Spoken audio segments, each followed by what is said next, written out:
변동폭이 크지는 않은데 약간 좀 오락가락합니다. 특히나 유가증권 시장의 경우에는 빨간불, 파란불이 좀 계속 바뀌고 있는데요. 재차 하락으로 돌아섰는데 낙폭도 1포인트 미만이어가지고요. 계속 보셔야 될 것 같고 또 눈에 띄는 점이 9시 중반 구간대 원달러 환율이 또 하락으로 돌아섰습니다. 미국 선물 쪽에서는 또 나스닥이 상승 하락을 좀 오가고 있는 모습인데요. 그러면 오늘장 지수의 방향성 주제로 잡아봤습니다. 내용 보시죠. 네, 나스닥에 8,000 라인이 있다면은 국내 유가증권 시장은 1,800, 코스닥 600, 바로 그 라인이 의미 있는 라인으로 해석되고 있습니다. 어제 이 부분을 복귀를 했는데요. 오늘은 또 약간은 지지부진하죠. 지수 더 갈까요? 아니면 여기에서 조정에 들어갈까요? 들여다보겠습니다. 코로나19 쇼크로 인해서 글로벌 증시 급락할 때 우리 증시도 마찬가지였습니다. 지난 3월 19일이 저점이었고요. 당시 유가증권 시장 기준으로는 1,439포인트까지 밀려 내려가기도 했었죠. 그때 이후로 반등 움직임을 나타내서요. 유가증권 시장은 22%, 코스닥은 44%의 급반등 흐름을 보여주기도 했습니다. 하지만 꾸준히 이어질지 여부에 대해서는 의견이 좀 분분한데요. 코로나19 확산세가 여전하고 또 치료제 개발은 아직까지는 요원합니다. 또 국제 유가가 변동성이 상당히 크죠. 널뛰는 가운데서 여전히 여러 가지 변수를 안고 있는 상황입니다.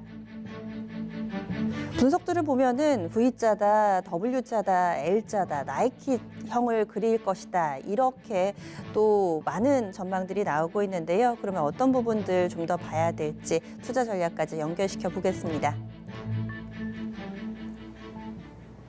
그러면 먼저 증권가의 시각입니다. 유진투자증권의 허재환 연구원 연결해 보죠. 안녕하세요, 연구원님. 네, 안녕하십니까? 네, 국내 증시 추가 상승 좀 더 이어질까요? 아니면은 살짝 조정기에 접어들까요? 지수 전망 어떻게 하세요? 일단은 지수 1,800 이상에서는 상승 속도는 좀 떨어질 것으로 예상을 좀 하고 있습니다. 일단 1,850이라는 지수대가 다가올수록 코스피의 최근 하락폭이 거의 절반 되는 상승이기 때문에 1,800대 이상에서부터는 좀 상승 속도가 좀 둔화되거나 약간 떨어질 가능성이 좀 있지 않나라고 좀 판단을 하고 있습니다. 가파른 상승이 아니라 완만한 상승으로 앞서 본 이런 강한 반등과는 조금은 좀 차이가 날 거다 보시는 건데 그렇게 판단하시는 이유는요? 일단은 반등하는 추세 자체는 좀 더 이어질 것 같습니다. 왜냐하면 코로나의 어떤 확산 속도가 미국이나 유럽이 다소 좀 떨어질 둔화될 조짐들이 어쨌든 지금 나타나고 있고 또 정책이 계속해서 좀 강화가 되고 있기 때문에 특히 4월 같은 경우에는 코로나 확산의 피크아웃 그리고 이제 실제로 이제 지난달에 제정이 되었던 정책들이 본격적으로 들어오면서 심리가 더 나빠질 것으로 보이지는 않고 있기 때문입니다. 그렇지만 이번 달 중순 이후에 이제 시적 시즌이 이제 시작이 되게 되는데요. 아무래도 이제 2분기 실적에 대한 불확실성들이 계속 남아있기 때문에 추가적인 상승 여력은 단기적으로는 좀 주춤할 가능성이 좀 크다라고 보고 있습니다. 그러면 앞으로 지수의 방향성을 좌우할 만한 그런 부분이 있다면은 어떤 쪽 주목하고 계신가요? 아무래도 곧 있을 오펙 플러스 회의에서 이제 유가의 방향성이 굉장히 좀 중요해 보입니다. 앞서 말씀드린 것처럼 실적도 굉장히 중요하긴 합니다만은 사실상 기업들이 지금과 같은 불확실한 상황에서 실적 전망이 좋아질 거다라고 얘기하기는 쉽지는 않아 보이고요. 오히려 유가의 어떤 감산 합의를 통해서 유가가 좀 반등을 하게 되면 확실히 신용위험의 완화 및 전체적으로 어떤 경기 급락에 대한 어떤 두려움들이 좀 완화가 될 가능성이 크다라고 보고 있습니다. 네. 그러면은 실적하고 유가 두 가지 포인트 가운데서도 특히나 유가가 반등을 한다면은 시장이 좀 탄력적으로 움직일 거다. 이렇게 좀 보고 계시네요. 그리고 그러면 이에 따라서 투자 전략은 어떻게 세우고 계신가요? 일단은 반등의 어떤 강세가 아주 크지는 않을 걸로 보이기 때문에 그동안 시장이 낙폭을 회복하면서 많이 반등을 했었던 낙폭과대주 위주의 접근은 다소 좀 어려울 걸로 판단을 좀 하고 있고요.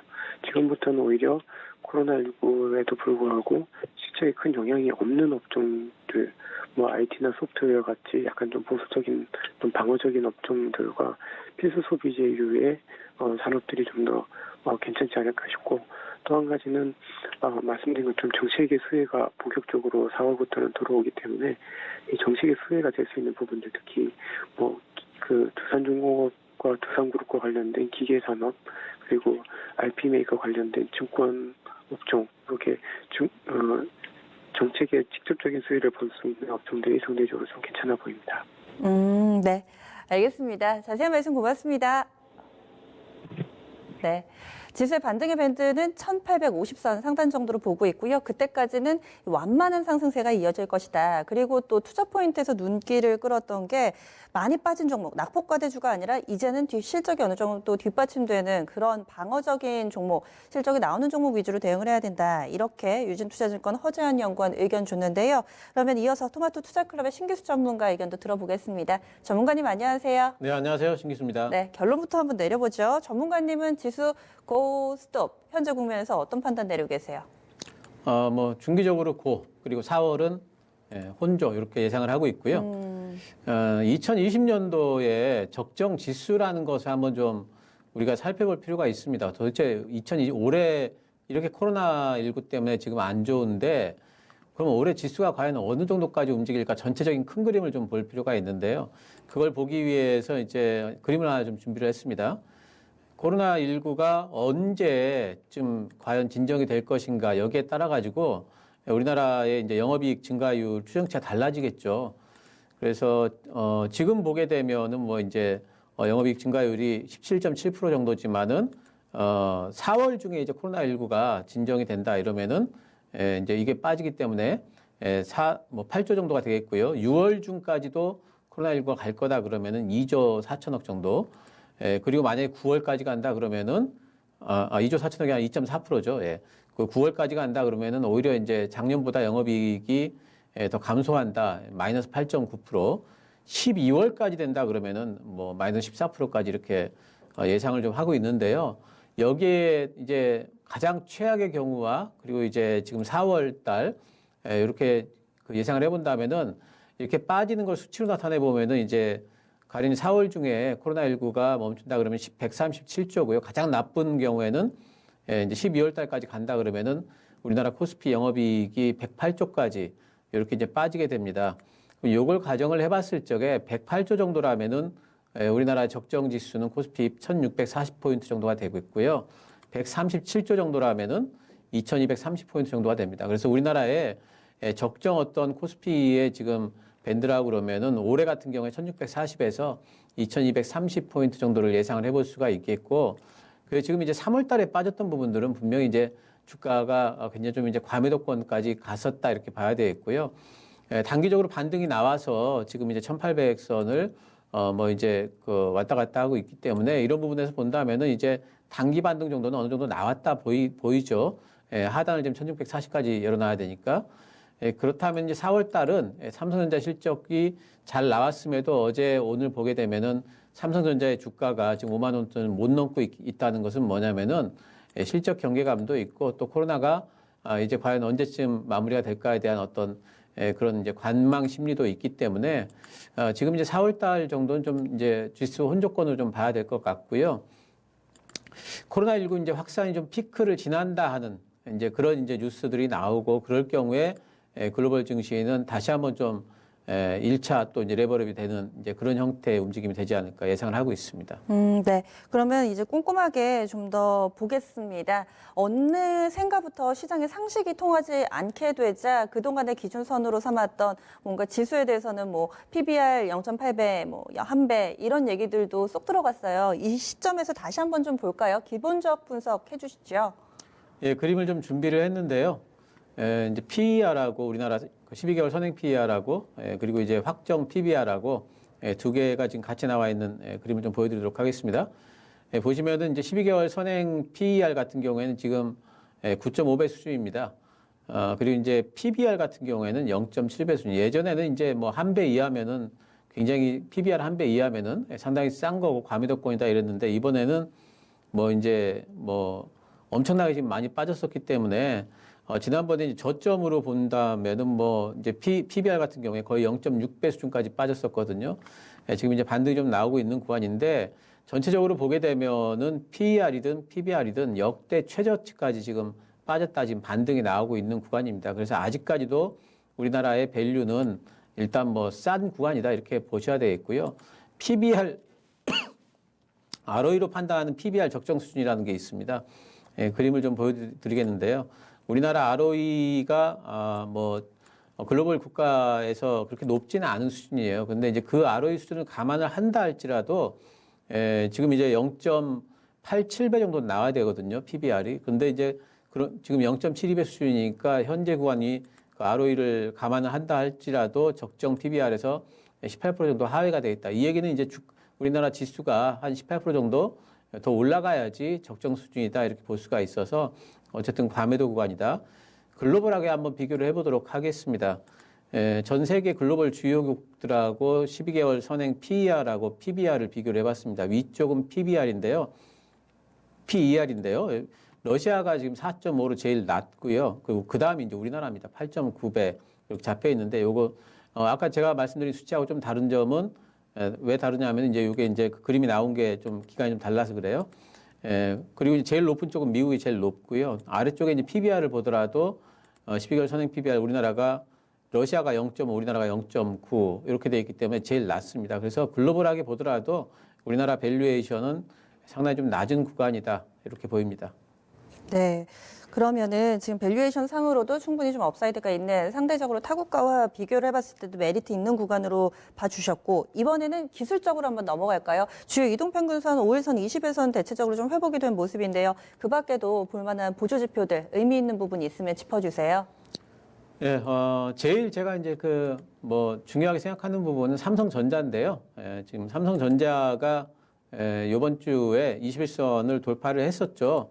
그래서 이제 그런 부분들이 사실은 제일 중요하다고 생각을 하는데, 그 이외의 것들을 이제 보게 된다면 우리나라 이제 지수의 월봉을 보시면은 월봉상에 그림이 좀 나올 겁니다. 월봉상에서 이제 MACD 오실레이터를 보게 되면은요, 기술적으로 상승 다이버전스라는 게 지금 발생이 되고 있습니다.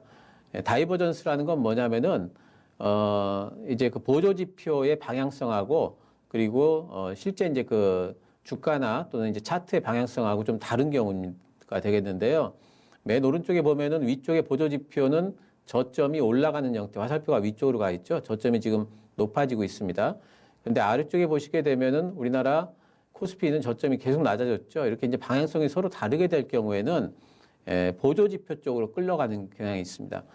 예전에도 보면은 예전에 이제 맨 왼쪽에 보시면은 IMF 때하고 그리고 이제 9.11 테러 당시에도 보면은 이 다이버전스가 흔히 나오질 않아요. 이제 가끔씩 한 번씩 나오는데 가끔씩 나올 때마다 거의 맞았어요. 그래서 확률이 상당히 높습니다. 자주 나오진 않지만 어쨌든 나오게 되면은 확률적으로 상당히 높다. 그때도 보게 되면은 지수는 저점이 낮아지는데 그 보조지표의 저점은 올라간다. 그 이후에 보게 되면은 지수가 큰 폭으로 또 상승이 나왔었거든요. 그래서 이번에도 이제 그런 부분들이 가능하지 않을까 하는 기대를 충분히 좀 해볼 수 있는 그런 기술적인 어떤 기술적인 어떤 이제 그런 신호들이 발생이 되고 있다. 이렇게 보입니다. 네. 기본적으로 기술적으로 어느 정도의 좀 업사이드 남아있다라고 볼 수 있는데 다만 수급적으로는 아직까지 외국인이 컴백하지를 않았습니다. 개인의 힘만으로 과연 갈 수 있을까 이런 의구심들도 있던데 수급적으로도 봐주세요. 예, 일단 뭐 개인의 힘만으로 갈지는 못할 거예요. 근데 이제 개인이 샀다고 해서 사실 좀 걱정들이 좀 많은데요. 실제로 그럼 개인들이 얼마나 많이 샀고 외국인들이 얼마나 많이 팔았느냐 그림을 좀 준비를 해봤습니다. 작년도부터 이제 1년치의 외국인 기관 또 이제 개인의 이제 수급 차트를 좀 그림을 좀 준비를 했는데 보시면은 빨간 게 외국인입니다. 파란 게 기관이고요. 까만 게 개인이 되겠습니다. 기관들은 보면은 올해 들어가지고 거의 이제 뭐 수평을 이루고 있기 때문에 뭐 샀다 팔았다를 하면서 전체적인 어떤 순매수 같은 경우에는 이제 유지를 하고 있는데 개인이 지금 엄청나게 위쪽으로 올라가고 있죠. 개인 선이, 까만 선이. 그래서 많이 샀다. 외국인들은 분명히 많이 팔았다. 과연 이 부분이, 개인이 많이 산 부분이 외국인들이 못 들어오는 하나의 이유가 되느냐. 이 부분에 대해 가지고는 사실 저도 잘 확실하게 확답을, 그렇다라고 또 이제 하기도 힘들고 아니다라고 또 얘기하기도 힘든 이제 그런 경우입니다. 이제 이렇게까지 벌어진 적은 사실은 없었어요. 그렇기 때문에 이번에 저도 좀 관찰을 좀 하고 있는데 어쨌든 외국인들만 봤을 적에는 이제 들어올 만 때가 좀 되지 않느냐 싶을 정도로 지금 매도가 좀 많이 나와 있습니다. 그리고 선물하고 현물하고 외국인들의 이제 움직임을 보게 되면요, 이제 그림이 좀 나와 있는데요. 현물은 많이 팔았는데요. 위쪽에는 이제 글로벌 유동성 대비해 가지고 외국인들이 이제 그 순매수 부분입니다. 이제 계속 매도를 했죠. 글로벌 유동성, 글로벌 통화 공급 지수가 이제 파란 색깔이거든요. 위쪽에 있는 게 보시게 되면은 통화 공급 지수가 상당히 많이 올라가 있는데도 그러니까 글로벌하게 자금은 많이 있다는 거죠. 근데 외국인들은 우리나라를 팔았어요. 근데 지난번에 팔 때는 이제 달러를 사재기하는 이제 그런 부분들이 있기 때문에 많이 팔았지만은 이제는 좀 들어올 때가 되지 않았나 싶은 이제 어떤 그 뭐 직관적인 어떤 생각이 좀 듭니다. 그 아래를 보시면은 아래쪽 그림을 보시면은 그 선이 두 개가 있는데 위쪽 선, 아래쪽 선이 있죠. 그 아래쪽 선은 선물 누적 순매수고요. 위쪽 선은 외국인들 현물 누적 순매수입니다. 그림상에서 이제 좀 자세히 보셔야 되겠지만 항상 선물이 현물의 선행성을 갖고 있어요. 그래서 선물 쪽에서 들어오게 되면은 선물 매수, 현물 매도였을 경우에는 그 이후에 보면은 꼭 현물 매수로 외국인들이 돌아서는 부분들이 있거든요. 박스가 쳐져 있는 부분이 보면은 선물 매수, 현물 매도입니다. 박스가 끝나고 나면은 꼭 외국인들이 현물 매수로 돌아서거든요. 모든 박스가 그렇습니다. 그래서 요번에도 보게 되면은 지금 선물 매수로 3월 달부터 외국인들이 돌아섰어요. 그 얘기는 뭐냐면은 지금은 외국인들이 현물 매도지만 이 부분이 이제는 현물 매수로 돌아설 가능성이 분명히 있다 이렇게 생각이 좀 되고 요 근래 며칠간 보게 되면은 외국인들 매도세가 좀 분명히 좀 줄어든 부분 아직까지 매도긴 하지만 그런 부분들을 보면서 조금 매수 쪽으로 이제 좀 들어올 때 되지 않았나 또 이제 환율도 어느 정도는 좀 안정된 기미가 있기 때문에 기대는 해볼 수가 있을 것 같습니다. 기본적, 기술적, 그리고 수급적으로 다 분석을 해보니 조금은 긍정적인데 무게가 실려 있는데 앞서서 전문가님이 중기적으로는 고사인 하지만 단기적으로는 횡보일 겁니다라고 얘기를 해주셨는데 그럼 단기적으로는 살짝 탄력이 좀 떨어질 거라고 보시는 거세요? 이제 그 부분이 이제 단기적으로 얼마나 이제 어느 정도 기간 동안 이제 횡보일까를 좀 생각을 해본다면은 이제 코로나 그 19가 글로벌 확산의 피크를 좀 쳤다 또는 이제 셧다운이 어느 정도 좀 완화가 된다. 특히 이제 미국 쪽에서 셧다운이 이번 달로 종료가 될 것 같다라는 어떤 그런 얘기들이 나오게 되면은 시장은 다시 한번 레벨업이 될 걸로 보고 있고요. 또는 국제 유가 부분이 오펙에서 이제 산유국들 감산 협의가 잘 돼가지고 또 올라간다. 30불 이상 또 40불 이상까지 올라간다. 이러면은 시장은 또 그것을 호재로 받아들일 것 같습니다. 그리고 이제 뭐 우리나라 국내적인 요인으로만 본다면 원달러 환율이 이제 안정화 여부가 중요하겠죠. 지금 이제 지난번에 말씀드렸던 1220원 밑으로는 빠져 있는데 다시 한번 추가로 하락을 한다면은 시장 반등이 또 나올 수 있을 것 같습니다. 원달러 환율의 안정화 밴드는 어느 정도 수준으로 보세요? 어느 정도 선에서 움직이면 우리 증시 괜찮겠다라고 보는 기준선이야. 지난번에 1220원 말씀드렸고요. 1차 안정화는 됐는데 요번에 이제 빠지려면은 1200원 밑으로 이제 빠져주면은 그러면은 확실히 시장은 아마 반등이 나오지 않을까 기대를 하고 있습니다. 그러면 대응 전략도 알려주세요. 중기 선호 섹터는 여전히 우리 시장의 이제 주도적인 섹터입니다. 반도체 또 이제 5G. 5G는 오늘 또 이제 움직이고 있죠. 전기차도 오늘 움직이고 있고요. 또 이제 바이오 쪽에 테마주 말고요. 코로나19 테마주 말고 시장 모멘텀을 가지고 있으면서 테마주로 엮이지 않은 종목들이 있습니다. 그런 종목들이 오히려 더 갈 수가 있겠고요. 소프트웨어 쪽에 좋겠고 컨텐츠 게임도 괜찮을 걸로 생각을 하고 있고요. 좀 중기적으로 좀 오랜 좀 피했으면 좋겠다 싶은 섹터는 화학, 철강, 은행 쪽은 좀 피했으면 좋겠다 생각을 하고 있습니다. 지금 이제 제가 혼조권 말씀드렸는데 만약이라도 지수 조정이 좀 들어온다면은 오히려 이제부터는 매수 기회로 생각하셔도 될 것 같습니다. 네, 알겠습니다. 말씀 고맙습니다. 감사합니다.